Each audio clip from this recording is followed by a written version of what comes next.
not in Canada. Canada striking back against President Donald Trump's metals tariffs, slapping 25% levies on over $20 billion of American goods.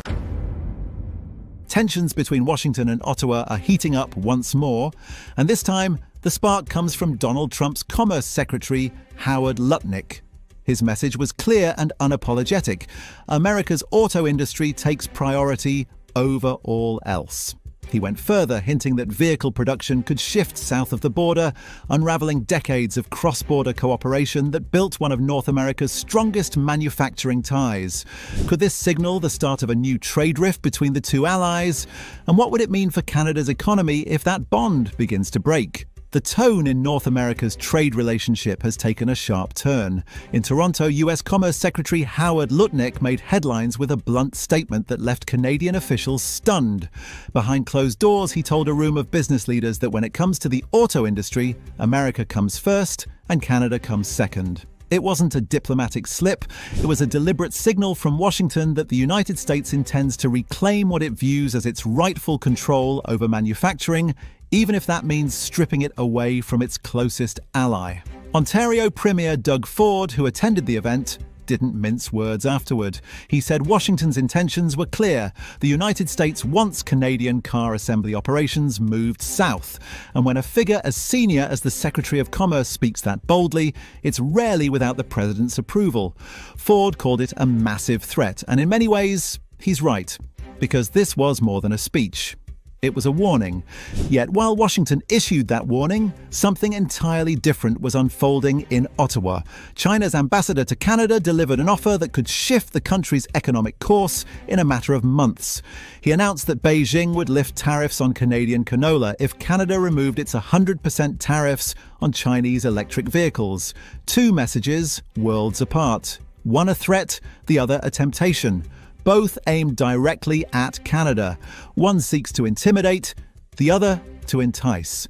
And now Ottawa stands at a defining crossroads. Continue to shadow Washington's trade policies or take a step toward acting in its own national interest. Howard Lutnik's remarks were not spontaneous.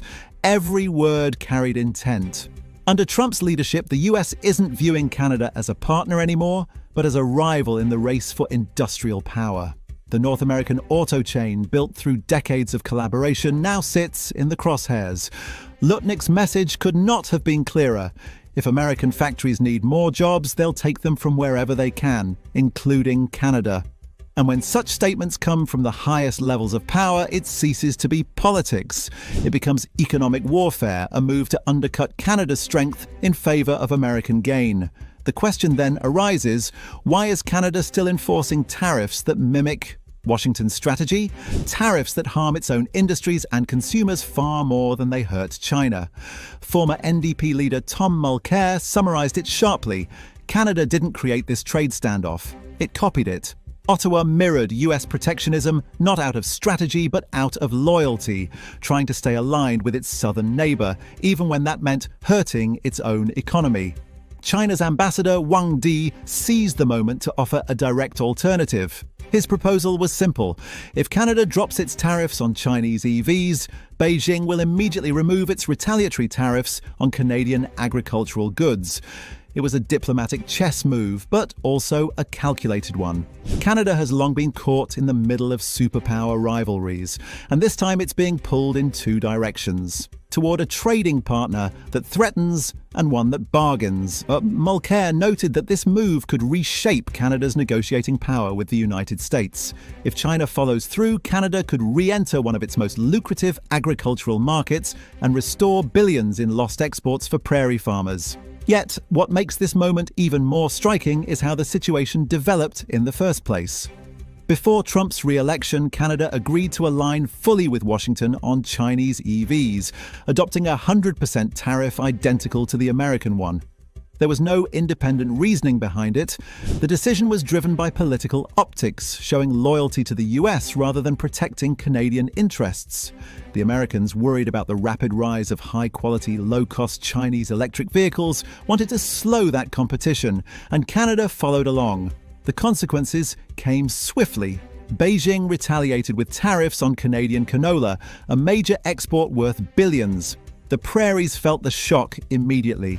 Farmers in Saskatchewan and Manitoba lost access to one of their largest markets, and Ottawa was forced to scramble with subsidies to offset the damage. Once again, the US acted in its own favour, while Canada absorbed the fallout. The irony is painful. By mirroring American tariffs, Canada gained nothing in return. Instead of recognition or partnership, Washington turned around and attacked Canada's key industries. From auto manufacturing to agriculture, the US made it clear that every trade decision is about its own national advantage. The idea of North American unity looks weaker than ever. As Mulcair pointed out, this pattern has been repeating for years. Each time Canada sides with Washington in a trade dispute, it ends up bearing the cost. The United States protects its industries. Canada protects its loyalty. And now that loyalty is being rewarded with economic threats and calls to move production out of the country. This is where the situation takes an unexpected turn. While one superpower threatens to take away, another is offering to give. During a rare on-air interview, China's ambassador to Canada, Wang Di, was asked directly about the link between EV tariffs and agricultural restrictions. His answer left no room for interpretation. China's tariffs on Canadian canola and other agricultural products were a direct countermeasure to Canada's tariffs on Chinese electric vehicles, steel and aluminum. He made it clear that if Canada corrected these trade restrictions, China would immediately respond in kind. And when pressed further, Wang confirmed that if Canada removed its EV tariffs, China would lift its agricultural tariffs without delay. It was a diplomatic opening, but also a test. Beijing's message to Ottawa was simple: change course and both economies could benefit. Refuse and the trade standoff continues. That message carried more than a hint of strategy. It was a chance for Canada to regain ground it lost by tying its trade policy too closely to Washington. China's offer wasn't an act of generosity, it was a calculated opportunity, but it also made economic sense for Canada. Removing EV tariffs could reopen a multi-billion-dollar export market for prairie farmers, while giving Canadian consumers access to affordable, advanced electric vehicles that are already transforming the global auto landscape. The stakes are enormous, not only for trade, but for Canada's long-term industrial strategy. The deeper question is, what kind of country Canada wants to be in this new world order?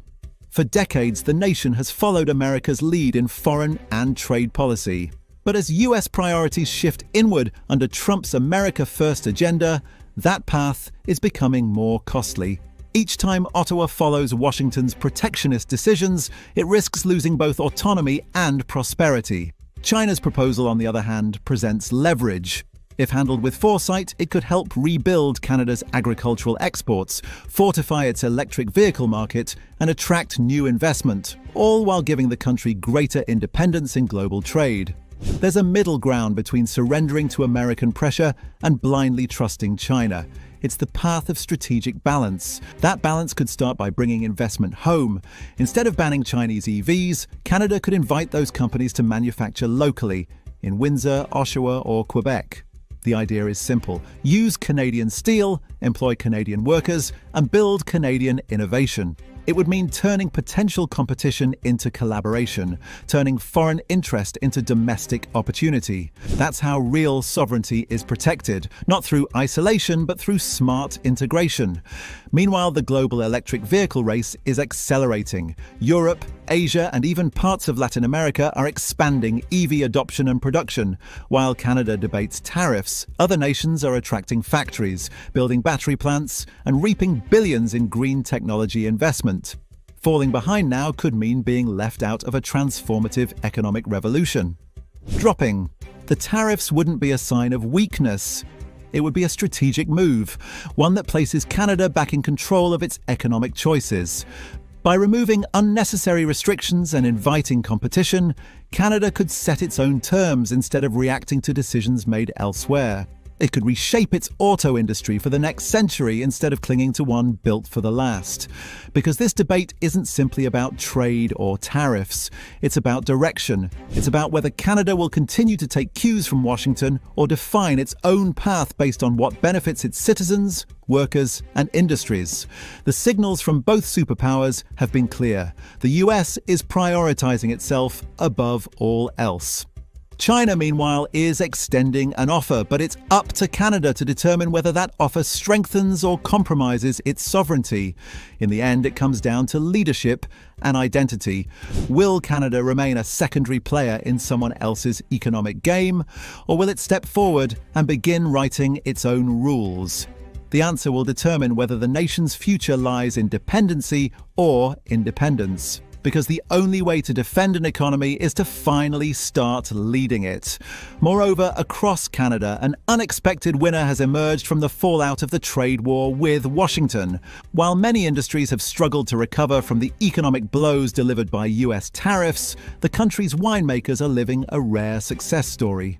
The Buy Canadian movement, born out of frustration and patriotism, has transformed how Canadians shop, dine, and drink. What began as a reaction to American trade pressure has evolved into a cultural shift that's breathing new life into vineyards from British Columbia to Nova Scotia. When the Trump administration imposed a 25% tariff on nearly all Canadian exports earlier this year, several provinces retaliated in a bold way. Ontario, Quebec, Alberta, and British Columbia started removing US alcohol products from their store shelves. The message was clear: if Washington wanted to target Canada's economy, Canadians would respond by spending on their own. That decision sent an immediate ripple through the marketplace. In Alberta, where regulators stopped accepting new shipments of US liquor in early March, sales of American wine plummeted by more than half compared to the previous year. In Quebec, local wineries reported a 58% surge in sales within months. What began as a policy decision quickly turned into a movement that reshaped consumer behaviour across the country. For many in the Canadian wine industry, this was the opportunity they had long been waiting for. Michelle Wasselishan, president of Ontario Craft Wineries, described it as a once-in-a-lifetime moment. Representing over 100 producers, she noted that sales had climbed an astonishing 78% across grocery stores, restaurants, and convenience outlets. The spike didn't just boost profits, it created jobs, drove tourism, and led to investments in new equipment and vineyard expansions. Many wineries even began opening restaurants or tasting rooms to meet growing demand. Every bottle sold, Wasselishan explained, now supports a chain of local benefits, from farmers and bottlers to transport companies and small-town economies that depend on agriculture. Nowhere was the surge more visible than in Ontario's Niagara region. At Westcott Vineyards, co-owner Carolyn Hurst said the change was both rapid and dramatic. Within 6 months, her sales doubled and projections suggested they would double again before year's end. For the first time, her wines were appearing on restaurant menus that had long been dominated by American imports. The company's Chardonnay and Pinot Noir began replacing California and Oregon labels in the same price range, signaling a turning point for Canadian wines in fine dining. Retailers played their part in amplifying the trend. Abhay Garg, Vice President of Merchandising at the Liquor Control Board of Ontario, said that removing US alcohol products opened valuable shelf space for domestic producers. Under the LCBO's Support Ontario campaign, 30 local wineries gained new retail exposure, helping smaller vineyards compete against global brands. Stores began labelling Canadian wines with a maple leaf symbol, turning every purchase into a statement of national pride.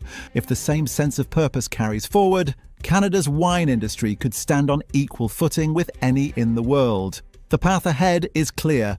Reduce barriers, strengthen local identity, and make it easier for Canadians to raise a glass to something truly their own.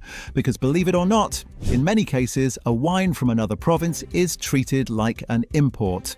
That's all for today. Share your thoughts below. Thanks for tuning in, and we will see you in the next one.